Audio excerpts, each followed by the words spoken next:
بسم الله الرحمن الرحيم الحمد لله رب العالمين الحمد لله حمدا طيبا مباركا فيه ثم الصلاة والسلام على أشرف خلق الله على المبعوث رحمة للعالمين سيدنا محمد وعلى آله وأصحابه أجمعين وبعد إذا بيرا وينام وصوم سبلانين هي بندان سفاجل كبي ووندا سبلانين هي ما نير كسم صبا أيام سفاجل زوجو الكوتا صوبان كانا وصولاتي لغري لا يورس ولا بارك كسابو انقطع نبي محمد عليه الصلاة والسلام بام نبزا كرامبا نبي يغنسي لبسحابسي la nebni subhana sakin dik van vuna ne managre halen to rotar din rolo dari wande fa logur porin adia lihlong salam lihlong puso ya tilga la yuluso ladna dikan tes boromo nimbuida la hambe boromo kirim safa gilkapi ko to wena kontidia ti wena mani sigal songo wena basi bahnere wena basi ni limongo dandir son so porin pipi dan pusa wẽnnaam bar pʋsgo ne wẽnnaam sẽn maan segl sõngo tɩ d paam taaba radio kãngã zugu n na n sõs ne taaba n kõ taab vẽenem kõbg toor-toore yɩ wẽnnaam dĩinã pʋgẽ wẽnd bark pʋsg loogr poorẽ d na n pʋʋsa d mabiisa bark pʋsgo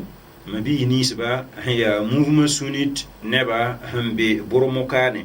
ne sẽn yaa bãmb me yɩ sababo n booldo tɩ d na n wa kaag bʋrmo rãmba kaagre sẽn yaa lislong mabiir kaagre la d kõta b vẽenem kõbg toor-toore yɩ wẽnnaam dĩinã pʋgẽ rẽ loogr poorẽ mosã d pʋʋsda borem nim-buiidã fãa gil kɛpɩ la borem tɩ n kɩremse ned sẽn tõe n paamd goamã n kelge da ned kota wẽnnaam tɩ wẽnna paasd fasgmo a dĩinã pʋgẽ dãn sã yaa ne sõs ning tõnd sẽn na n sõs ne taabã yaa wala yɛl sãnda sẽn yaa tudgr yɛla hegiimba sãnda sẽn lota pʋgẽ ned fãa sẽn mi tɩ d bee hegiimda wakat rẽnd sẽn kẽng n tʋg n dɩk b hegiimdã b rɩka hegiimdã n sa b sãnda waame b sãnda bee sorẽ n watẽ rẽnd tɩ yaa wakat sẽn zems sõma tɩ d na n tẽeg taaba ne yɛl sãnda hegiim sãnda sẽn lota pʋgẽ tɩ yaa yel tuudsi d sã n ges hegiimdã hegiimd yaa tũudum n yɩ wẽnnaam tũudmã pʋgẽ wẽnnaam sẽn rɩ pʋgẽ wẽnnaam wa ne yɛl wʋsgo n yaa tũudum b sẽn sik n kõdo bɛɛ pʋgẽ pʋʋsgo no-loeere zaka wala hegiimdame rẽnda ya wẽnnaam tũudmã yĩnga wẽnnaam deglga todse a tũudmã pʋgẽ wẽnnaam tiusa tũudmã n wĩnig bãmb sãn dat tɩ d tu bãmb wẽnnaam ne gom-biis ninsba la karendem ninsba wẽnnaam leb n wingame bãmb sãn dat tɩ tõnd tu bãmb ne tʋʋmla ninsba yaool n degla tods mosã tɩ tũudmã pʋgẽ d gũus wotone a ne wotone a ne wotone rãnd kɩta mosã tɩ ned sã na n tũ wẽnnaam sẽn paka tũudmã pʋgẽ yaa tũ tɩ reegla sẽn paka wã rẽnd tũ wẽnnaam tɩ reegme ratame tɩ fo gũus sõma yɛl ninsba sẽn rɩs n tɩgsã a bara ned sã n pa gũus wẽnnaam todsã n wa tʋg n fao n gãng todsã ad wẽnnaam pa reegda sob tũudum ye bala pa tũudmã pa reegd meng bale tũudmã pa na n deege la sɩbgr me tõe n waame yõsgrã pʋgẽ mosã rẽnd tɩ d sã n get tõnd zamaanẽ wã kame d yaa lislaamba la sasa ninga sẽn neb n tũud ne wala zɩɩlem neb sãnda lʋta yɛl pʋgẽ sẽn rɩs n gɩdge neb sãnda lʋta yɛl pʋgẽ menga sẽn tõe n sãab hegiimda yel-sõmde la pa mi ye la neb sãnda me neb yaa ne wala pʋtoogo la tʋa ka yĩnga vẽenemã be be lame la neda sɛka a menga n pa na yik n bao vẽenemã ye tɩ rẽ me neb yɩɩd sabab mosã a tʋb lʋt tudgr yɛl pʋgẽ sẽn tõe n yɩ sababo n wʋʋgb hegiimda yel-sõmde wa sẽn tõe n yɩ sabab menga n sãam hegiimda kɔa tɩ d sã n na ges yel-kãensẽ pʋgẽ yaa tɩ sasa ninga taoore tɩ b na pa yika n kẽng makna nanda sãnda maanda yɛla n tõe n sãam hegiimdã leb yaa woto bala b sã n wa be hegiimda zĩigẽ sãnda le maanda yɛla n tõe n sãam hegiimdã wa kadalik b sã n yɩ hegiimdã n lebg n wa yiri b les maanda yɛl sãnda me n tõe n yɩ sababo n sãam hegiimdã kɔa tɩ d sã n na dɩk bilg n tar yel-kãensẽ pʋgẽ wala tao tɩ pa kẽng hegiimdã na nanda neb sãnda sɩɩgda b menga sɩɩgr ninga sẽn rɩs n pa roglba sɩɩgr kãngã yaa bõe a yaa tɩ hegiimdã yaa tũudum wẽnnaam sẽn dʋgl ned ning sẽn tar tõogo rẽnd ned ning sẽn pa tara tõog soaba wẽna pa rogla soaba t'a kẽng mak n tʋg nig hegiimde rẽnd nina yikdã mosã a yẽsẽn ne تيري متاع زغلة ولا يرغل متاع زغلة ولا يهي الإمام تزغلي لا داني دون زغدا مكينا ماكن تليك هجيمدو لا يكتنا باليكي ren ya han ken be ne ba suka ya wala limam wala ya landan bon wala ya nimore wala ya ne ba kahma ya wala patu ko dik hegimdu ya wala ya bum ya yando ko ya wala buuro buo yene le me nga wala ken patar mointu na dik hegimde ren ana ma na wana ana yika musa un tu soya san rihim pa console ta tube ne kin hegimdu ni na yika me ti haram tumla nan tume wala riba tumla nan tume wala wẽgd tʋm la na n tʋme na paam ligd n kẽng higimda nina me na yikame n maana menga miskiinã n yuur ra-kãabã neng n bõos ligd n na n kẽng maka tɩ wã dee bũmb n pa zems kɔ wẽnnaam yeelame tɩ ned ning sẽn tara tõogo wẽnd sãn dat tɩ fo wa maka wẽnnaam pa na n za condition kãnga wa d sãn gee wala pʋʋsga yaa pʋʋsga yeele yaa faale ned fãa gil kɔ la ma higimda ne wẽnnaam rɩka lame n za ned ning sẽn tara tõogo bala rẽnd sor pa kõ tɩ ned wa yik bala n forsa menga n pa ta tõola na n forsa menga t'a na n kẽnga make na n yik na n tʋm wẽgd pʋʋmã n paam ligd n kẽng make wala na n yik na n yuud n bõosd neba n kʋgd neba kulmse n namsdba tɩ yẽ dat n kẽng maka dẽn yõ de bũmb n pa segde bal fo sã n digd maka ne ligd yaa harame bãng tɩ fo sãn pʋs n sɩng tɩ labaika allahumma labaika la malɛkã rãmbã sẽn lebsd foo kɔ malaka na bele bihira fo ti bayeng pa beni fu wang pa beni fili bon kuli ti fo hegim de bum same wana manan siral soma lebe ya auto bala hegim ba sanda lebo ronda me sa yela wana barqol ba yirkanga ya boy yina getem ti ya nan ken maka ya tile ti yiring pa mzak ya zak songa ti yin ha lebo wa ti ne ba ha nan pu hudiyenda abiya zak hammeti ya soma to ti pu hudiyenda beni en kitam wa yina tõe tara higimde ligd meng kɔ bio lig tõe tɩ million yɩɩne zaka tɩ yẽ tɩr million yɩɩb kãnga la tɩ la tɩ maaga meng nananda n bao ligda tʋ n maneg me zak sõma n maneg n neega zakã n ya wa zaka neegrame lebga higimda arka n dãmba yembr kɔ tɩ yɩl sabab menga tɩ sãn la tõe n yaoolg higimda meng n maan yʋʋm ka tɛka n yaool wa kẽngẽ tɩ wã de bũmb n pa sakd wa wẽnnaam pa lik fo zak neegre wala fo lebg n wa tɩ nebã wa kaagd foog ning higimda tʋʋm pʋgẽ ba fo yi sugu do pour un timan hegimdo libo ki sugu ro pour un ampane rendi de kense fa e bum ndadu bum sugu e neba tuma pour un lebe ya auto bala neb sanda ha ona king makka rennam to ring man publicité ti neba bangi tienda ya zagal bigin digir makko renanya ka bum bo ti hegim do renam nyaka dari mon bo neba e to bozindi lebu la man do antisa ne ile ti neba bangi ti digir hegimdo yome bum pa serado tundu me bum ya funi wẽnnaam bala fora tundu ma pʋgẽ la fa haa na yẽ pag tundu ma nan bo dũni rãmb fãa tɩ bãng tɩ foogã zagl n digd hegimdo tɩ nina sã n na maan doa wa menga wala sã ned n be tẽng pʋgã wala bormã kaane a na n maana doa wa ka la kula bɩ yɩr vela sã n tɩ maane la a kẽngã pʋgd bɩ yɩr me n tɩ maane n kẽngã yas tẽng n tʋg n maane tɩ bɩa ka n dogla fo yel kãense fãa gilli bãmba yẽsã yel tuudsi sãn da sẽn maande la bɩ wa dɩn kĩng higimdõ wẽna maan d segl sõngo tɩ sã wa ta higimda zĩigẽ mosã sãn da leb n tara tʋʋm higimda zĩigẽ me yaa tʋʋm tuudsi n tõe n sãam higimda kɔ bɩa pʋgẽ tɩ pipi nina yita ka n digd maka ne zɩɩlem a pa tara minim kɔ a pa mi yẽ n digd maka yẽ na n tʋg n gom bõe buudu yẽ na n maan zikr dãmb wãn wãn tʋto karem dãmba yaa bõe a pa mi ye a leb n pa mi tawaf maanda wãna arafa zugum tʋʋmda a pa mi baa yembre a bare sãnda a pa sakr n bas n kõb mensã weere na n suiv wala formation rãmba sẽn maanda ye tɩ sã ning me formation rãmbã me sẽn maan to-to ninga me a paa na kẽnd sõnga kɔ bd formation pa tõe n maan n tigi hora neb kɔbg zĩiga yembre na n maana formation ye formation nonga neb n yiibo tãabo tɩ fo wingba tɩ b yik man pratique tɩ b yaool n tõog n bãnge la sã ninga formation wã yaa zugu n bala tɩ neb ges woto bala y yĩna tata mak mosã yila tʋʋg n pʋgẽ meng yetɩ labaik allahumma labaik la sharika laka labaik meng yaa tʋʋgne tɩ yigĩnda nia me rɩkd n labaik allahumma labaik la nia sã pa tʋʋg n dɩke fo na n kẽ tʋmdã pʋgẽ wãn to-to rẽnd sãn da kẽnda mak wotode ne zɩɩlem tɩ pa yel solem neb rãmba me a bara neb sãn dag n be yirkã n deng n pʋʋsd ne zɩɩlem a tʋg n dɩk higim ne zɩɩlem pa yel solem kɔ bara neb me n be b pʋʋsdame tɩ b sã yeta karem alhamda menga fo na maan yel solem kɔ tɩ pa sok soog dãmbe la bagsã zãnga a beel islaamã sok wotone den ha ona king mak me ya mem zilim ninga handa taram puron la ana talen king makka to ron ta be mo ha ti zilim tuma la ni to san ta tumbala yime nan to ya ne be be ni ne de me hiya zita ya yiri wo be be ni tum san ne be da tuma tum san da han pusum pe be se poye ti me san ta ti on de ni pelra ti de ne biam yang lo to ne wala ne de ya bangara to mu ko din kan so ban tum don ko nan pane sanda me otom do yel tudu rutum hegim da zingi ne ban zana do pala portable damba la camera na ma film de me sa ko age fo nan chin tunum zingi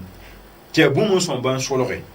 tie ti bebe ni un film da menga wa yera ihram tido amanda tawafi ya kinda safani marwa suka wala bi mina abi muzdalifa abi arafati ren ana mara nyoka menga fotoramba ndika publier wala facebook wala ninga whatsapp rambon Allah gene da nan to kontu muninga tanan munin dunura mo to bang timbe ihram zuba timbe ka turu wen yande bum ya manti halaw to no tutu wen nam reer me etile de turu me yilramde etile de fozara ni tu mo tu me ya manti wala manti wum dum ko la rami kam de zamana kan no poin ne bu wuso minim kala minga o be mi de bon kan kere ya apon ko abare manti pa gomba la manti wa la fo na man sim ning fa ti ne ba bank ti fo on tum da zagla ti fo ani yo ya na bank ti fo on tum yana man ti yawo abare ne da hanyo ko min photo publier facebook bia whatsapp ramba bo yila na publier ya na bank ti be makko ya na bank ti tum wenna you understand the tum mo then higim na hobe higim da zinge bo ma ru su wuso ti ob tum ma yi nim la ra yi nim minim la to son tari oble ma ru su wuso ti nasara tum ti pal he technology ti de me abraza na be higim de zingi un film de me c'est on wini de bambe zingi ni c'est pourquoi ati ne psan de me ya téléphone da mo la be ben téléphone de don quoi ya bol to sa zagala ay mo ha tono be woto ne e tono ma ndo woto tono yite ka ne tikiti ka ne ya fa bum ba sakre higim de tum pourquoi on a manya fa gi la si raison en tudu bisanda ya avant higim na tudu sanda higim da wakati la higim de l'or pour mosa sandale watene yela tabmi antin bo higim de sonde wa handa antwen sam higim de son zang fasi be point it hange se pipi nepsanda han libre higim dan wa tum na tumum te winning balla tumala yemenga na wazin ne ba soka on sonse on connaît be kibari to bangi hintum tum la dinga ko wala yam handi bin kinga nan to ka la ginin wala yam so so point yam hanzini nan so so ya ta ton kinga makka ay mana al umra wa nawrunu be ma al umra nawr piga mana al umra on komba la ma la zagla te be ton ko so wen non kontenga ko so wen non ko zagla ko so wen ma no tula wudu te ton zina arafa idmana wudu ni wudu te higim da han wa ansawa mtuko mana tawaf no wudu ni sonri Allah de ton kinga medin wentun tu mihiro anti mano tula wotone ni na tun to so yin man na file me smor mak mihiro ko ha ne bu tin nabi ya yira alayhi salatu wassalam ay tim mak mihiro pus yoro somne ya wotone e medin mihiro me ya woto kira tun ni mu ati masha Allah yin kinga makka yin yo ko so bere wa ko ni pusa bu yo ko rakaro to sonri ren gomni si fo nzim gum nun to ne ba fo tuma ya aya man ti wumbo e wayon so ba da bebe ni en publier photo ramba ti ya manti ya fo ne ngi lebra manti wo mosa ay bu mu wo tum de sonde bal atun luba tum da zan fasi bara photo so ay bu yini obna bang fo tum wo wena mi yoram parato to ni ko ran legi fa shi gada ma bu so yonde na fo ha zin son ne neba photo so ha marketing la ha me so so ha tu so so meaning yeda lekin fo tum me yeda mo so rof tum me yeda ha bo ti mi kem ti wala gom ti wala sahansi wala wazu kwa bale sahali nga foten manda ne ba wazu foten sahanda ne ba len sahala ka po foten dik exemple ni fo men yel quoi le mi rata gunsu kumi ha fo ha ne ran ba ye ide wala fo ne tar ba mi am no men nga yel kabe la fo han ba tar ba mi am no men nga noften lu ya manti wum point manti ya point la bo te ke la gunsu men ya de point wala ma ni fa gi da sikal sunna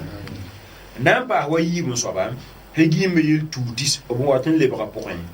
ya ti le gi mba sanda أو بالليبرا الحالة منها أو وكل سنو برام صورة سبب بمعنى لكننا هنديك هجيب نواتين taba ayira ram na man prepara sherbla ram prepara sherbo mbanga wa ngadare nto se aéroport wa sakon la sherba na kinra na yi won toto ya ti sa ninga na kinra ninga bu nan dika win kisra ni bimbe pour ko biligandare nebsan la lagi ha wati ya ti le to sin uniforme ko ha rapa ne parba na rataba en si fuyenga wala rapa na si kobiyenga ti parba me se fu yo kobiyenga ren kompuli wala parba ba mana si funtu ay ti fu gulunguluma en yele ti pas sotre funtu mana si bo bi yisa ay funtu na mi yo fu kwesi an ba ba yanda la bara sandle me yenga ti me bum yo fitna ki het ne pa ko wen la sa ti parba lu du men sala talagi wata sababi mo ha parba la pour ça ba na yin kena biela en to se ga lagi ni hin kin mak to wenam ti ya fa zunu ran talbe yela amna wato ana si nga biyo ko fuim ni woto ne le biya woto bala parba na yimi en to ron kalme ne rapa ko bum ya bum ikhtilat muharrame na horen parba ne rapa na en to ron kalma taba kalang ni pour me wat ne fitna ramba e wala na yi sababu ti rapa gel parba me gel rapa bi yimi le biya zunu to le biya woto bala to ron sera pour nebsan na yite ne kidongo en soutenu mobile wa la zot ni mutirsan man burgo la be pebe nam hid ni mbuido ko hore ne be be zarson sande ni kemsi sande poyansi sande badra sande kompilsi la bam mobile o buro la mutirse buro nam hede ni kemsi ram ko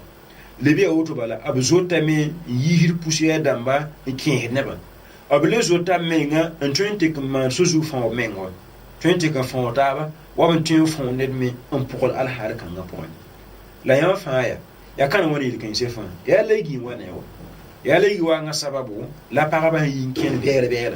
ya legi wa nga sababu la paraba na pan kalam taba ya legi wa nga sabab me la ne ba yin man buro na me won nam nim buida ko la kan me gese ge ne yin ken makka ntu wenna ti turu mama na tu wenna de ra turu ya fa zunu bramba tanale bo wa yiri in ya yili ramde wa mo hon do daning dar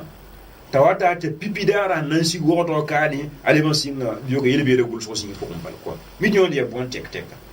da wala net han en pekka fu pierre ti libero yulo rumde tarika on yerran singa ngam si ko bal ko den regi me sera man musu yonde to me ha wala ba kaden ba ti ne ha wana sir fu ko beri sir be ni zunu sir ko ayi ne be wa harapi yeyi to bois si mobilier nga mobile si yibu enta pier fo mi to kulo yiri pa yido to ne bal so ma handa yiri menga legi fa han tuni si aéroport on yindi ka mobile personnel bal si wala bo tarsin dik si to kin zakin afdal bi kathir bal fo signi zamani mun kujo ya publicité yelo ne be ne ndi wa alege za Allah lu roto yinda pour nam la nyaaka dan kujo ne ba fami fo alege za ala fo wa fo ma roto ren ba maya yela ran di man gunsu ne usko wana man si kala so ti turguron to ba wa ta ba so ba hegima wa tan le ba wa point ya ti hegima sanda han le ba wa randam tuble man do ayesa ren hawa nan kin makka renga mana do ala kin makka ha le ba wa me ana le ba mana do ayesa ha ti do mana wa ya bon ya de le yo ha le ba wa abuna ya kadare tose ti wuto da la wuto dare ya lege za do tuble mono mbo zamana comme si se comporte autour tu botiki taba tu zini comptable yokore la zini comptable karandamba ay man doan tes le giwan la ba me ribe do la ko hananko ta yande bumbu sal pa wa poye enama bon tumda bentar munon tani nabiya musunna alayhi salatu wassalam yenda ya boy wala fo han libre makon ti fo han libre so to kan woni la fi wo yinga la forat man walima ti nebiri ti wannan bark puso ni fo yin kin hal mak libre woni la fi yinga nye bum ya nabiya musunna nye bum ya normali bere nabiya menga alayhi salatu wassalam abu wa antu ndik ba hajjatul wada an libon kul madina o ku yonde man walima la ba hegim do la nabiya manan ko hegim de bata do hegim de tum same ya o ban libo so tokka labman walima nan pus wen nan ba ko ela ta ton hangi ton nengen kaya peti ya libo makon wa ti so tok te yin woni la fi wo yinga la man walima nan pus wen nan bari ya hegim do ala manda balba gom pour me do ha na ma da be te point ay to ne kita atal neri woni kita tonza en bi mana ateli que tout le monde wa ti exisco te ba mana ninga do ta tonza te bi amr gharib yani ye yazin mak arafat lazin e bio ko minan ko wenda ko so aparere te tono nanzin wo do be bormo kan ko wenda mtirere ayu akli da hada yani mitan da zin yele ngat be ko sulire yido abena ko sam ti parere ti tono nanti kitab kan ko wenda ko ati o lo ndere labadan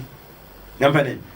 onale butuma tumiya bidaram tum quoi prenazin ko ta bi nyokure ali la fi no qabra alhamno pila wana bon aya bumi tikrisin ka pon ko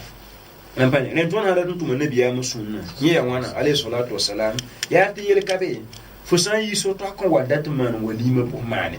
la ton zi wume tazal nga ko divara le bon wa na ma ko divara walima ko ko hoyta la ya usala ko divara me ton me makran ken la rawaton neb sõor wãna sẽn yit kurvaar n wat bioogo daar fãa neb yel gãna wa daar fãa tɩ nebã sẽn kẽnd wala lome rãmb n tʋgd n maan commerce n wat tõe tõe maan rasem sãar seme ne bɩ yaool n wa we neb ra yit ka n kẽng dubai rãmba n kẽng sɩdne n kẽnd amerike la yaa bõe tɩ b sã n neb n lebg n wa nebã n ta tõome la tõnd zĩ n wʋme t'a zagl yi dubai n wa n na n maana so-toap walima ye la sã yaa binimame n maan woto buudu te yimne meta to na man walimu soto ka yin yela ba sabi ye naam ya fon ne biya musunna la yeme pa bol zama to bozinu tum tuum ko ya bol to boari aha ya fo man da riba am bolba wala han pen foro yisri ba to bri pe to na zinde me ntar tum tiya wala sha'ira o han zinin karan wala tum tuum nen yeme ya bum dar bum so te hegimba sanda gunsu me sinda to lo ya point nen hegim da pata doye ti doye ne pour me sanda ma na yir sulul muso ko pa doye yeng la ma da pesin yebe la man me wani na hambe galo tenge a wasi galo tengo anari ma na do wa bene repore de lebon kule be yiren ti mane yibe ne le lebon kinga ya tenga ti mane yibe kinga pour birin ti mane le kinga me be yirin ti mane te publicité ko fa ya bu yingu men tinina menga bata hapana man do wa men rannam ti sama yaha to kul yiri ne bo to on pusa ta legi wa am ko halti ni na han po kulin ti pusa ne be menga na ba sanga da ko te sali hegim na wa bo pu ne be te sali menga ne ba to yi ko force mi ngi ko pusa sala da yo fa yela e wannan san riwo po ko so pa ko ni to ko se ta ba ko wona ma ne fa ji da se so ti yil tuduro nanti pa wala na so ba hegim wa to le ba ya ti legi ba sanda han le ba legi hegim da wa to ne absan na ke ba sa so ab tum da tum he la mata tuma he tari din tum ko nyɛ bõe yaa tɩ b sãn da kʋdgda rũngã n dɩk rũngã zɩɩ man daag zakã noore n kãng yẽnda n kẽ gef wẽn tʋm tʋʋm sẽn yaa wẽn yɩmbg tʋʋma n yɩlg meng n lebg na wẽn n tʋm lagm n tar tʋʋm zĩig pʋgẽ kɔ bala rũngã kʋʋ ne kãn yʋʋre yaa zĩndãmbã la soetãambã yʋʋrɔ bala rũngã sã na n kʋ ẽ me tɩ yaa zẽ la sã na n maan n kʋ yẽ pa tar goame wala ya tũudum sã ya tũudum me ẽ maan tɩ ya wala zulkuri wala nolokre wala kibsa ou bien wala hikim zing fo nan ko hadi wala fnan ko fidia nama zeng parenda o tun kurun kur kan ngabuda ada bum yutundu bele la kan la so ban tunda watin ti zindamba watin ti suitam la tunda ko wala man fa gida siral sunna hen la gimu so man ko sunni le kan se taba ko ti tuduro nan pas wala nu so ba la gimba sanda hanlu to point hegim da wang poren ya tini na san libon wa obo loyer point ya tile legi wezinda zaknara binase la yawli ne legi batun ta sigo to bala ve bi on ti bera moy wala be ko bizingi wala kingulo zi aso me zinda zakn wala pour pala e man la bina tore ne pour mo yore yinga be ya de me bum ya pata tikir wonnam dina pour ko ya ne pas pour pala limba al idda milahbe e be de pasili kayamba hata nan zini mal al idda wala pa fu le ko tana man al idda inna marawme hinna wasi al idda la abada ne na yi mak li ba ko bala be fu un programme bala san sigin tar la fi la tar commerce le bala fota si runde yibe ko ba za bara mi yi no commerce ti bum be jita fu den ko so pa wa ko so wenna ngafa point pare bi ne biya ma sunna pour alayhi salatu wassalam on woni gidi ti ne yi mak wa wazini man ra binase la yawri yi ko wala ma ne fa gida sur sunna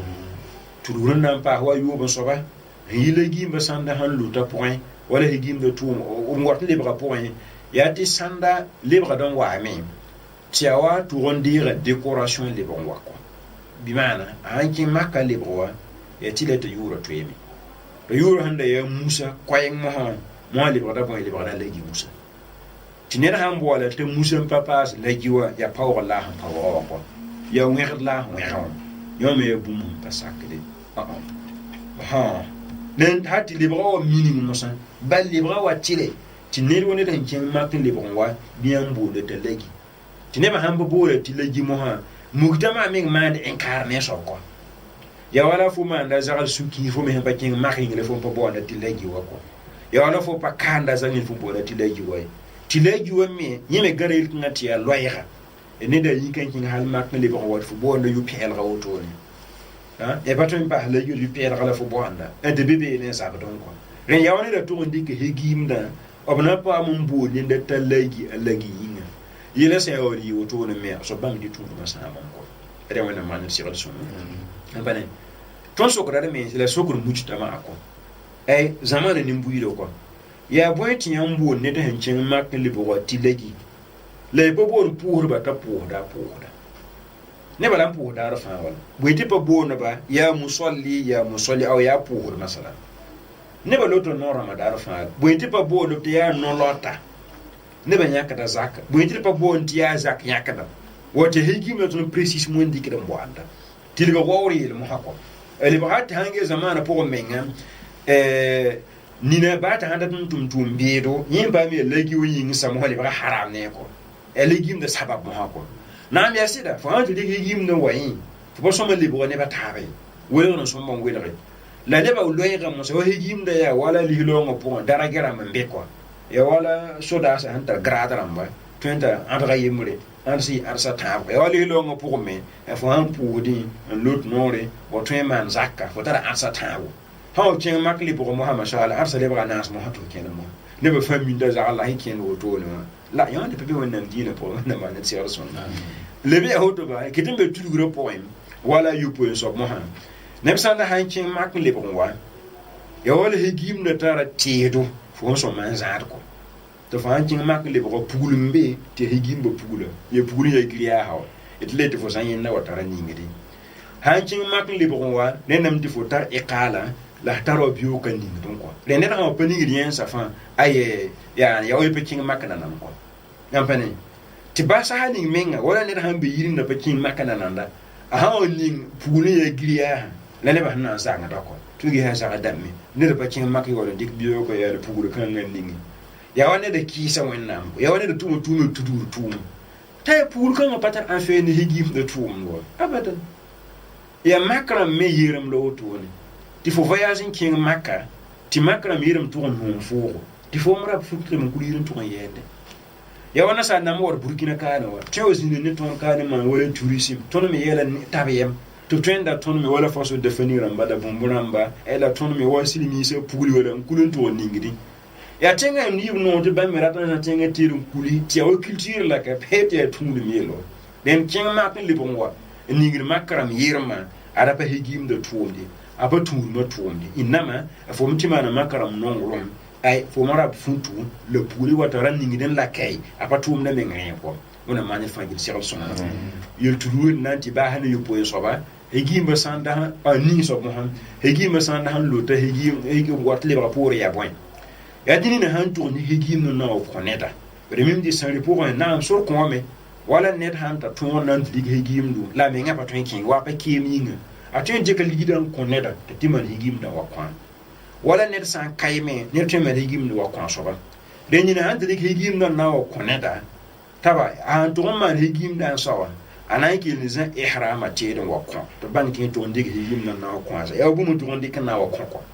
bala ha ya kun menga anan zan ihrama te den wa kiskiri yidan to ban ki to ndig higim da wa wala biin to ka higi lay biyo ko ki da yawo an to asa ta to dige hegim na wa kwa yella ba demando do fa fo on posum man ani won to dige hegim ne de yuri nga yele pide won nam ne ngo den wona ma ne fa ji da shol son wona ba ne re ren woto ne el tuti sanda hegim sanda han lo ta point to pa king Makka a ko watin be Makka la watin le ba Makka o le ba wame la ra bangi ti tulsum ni ngimbe sons kan nga point peiti azang tabi peiti to tabi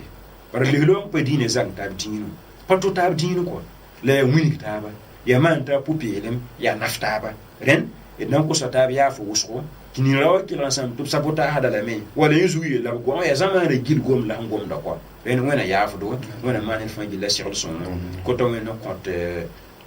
zamani hinya ya da wawa ti wena ba fa sirl son wena ba sa ba ne re wena ko tum da il sonde ni da radio ra me do awusko wena ba sa radio panga wena chinna tawre wena man fa gil la sirl son wa sallallahu wa sallama baraka ala nabiyyina muhammad walhamdulillahi rabbil alamin le san ya ni yamla ni hinda son de ya mo son ayayi mabiga doktor Musa Nabalum mbe waqdo rende ton me jita yako la de be waqdo ti na tabni moy bataba ti mana wazu ramba la karan karan bisi la lawada daga framba la tum sanda ya ko to tore waqdo leben yugure tin sa tabe wat ho borom woto ni won kenda bobo kenda fada jins uso nta har wannan koyse muna manil fangi da shiral sunna